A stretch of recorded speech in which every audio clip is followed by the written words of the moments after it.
Come with me to the Zak Bagans Haunted Museum. As most of you guys know, I'm currently in Las Vegas, and a lot of you guys suggested that I should go visit. I do want to say that I went ahead and booked the tickets without doing any type of research, and after I looked into it, I was kind of like, what did I get myself into?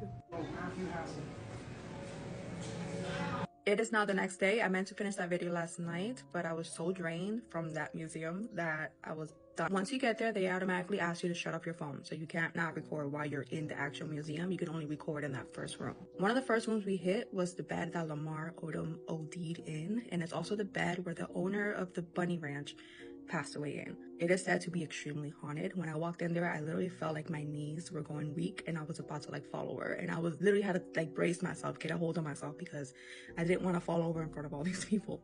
That was one of the instances where I actually looked at my husband and I was like, I don't know if I want to like go through with this, but I already paid to be there, so I'm gonna finish it. We continued on. They showed a bunch of other rooms. I'm not gonna talk about all of the exhibits, but I'm gonna talk about the ones where I felt something.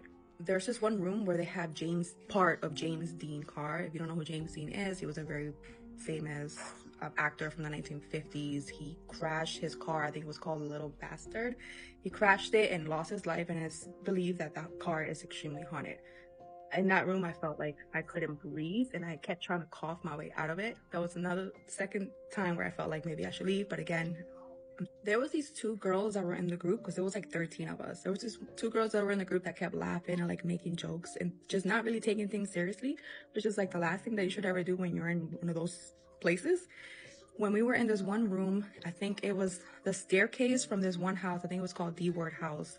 I'm probably gonna do a whole story on them, but this house was extremely haunted and all of the children that lived in the house were possessed to the point that one of the kids actually crawled up on the side of the wall, like in front of the nurses and stuff, and it was unexplained. The house has since been demolished and Zak purchased, I think, the staircase and some other parts of the house, and he set it up in the museum.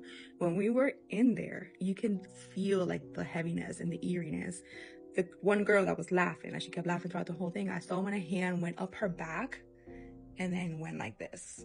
It was almost like she was being marked and this thing was going home with her.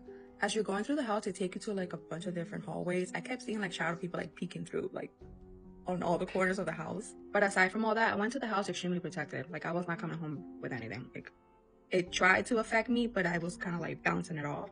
I'm not sure how that girl's night went though. So if you're ever in the Las Vegas area, you want to check it out, definitely check it out at your own risk and make sure you're fully protected before you enter into that place.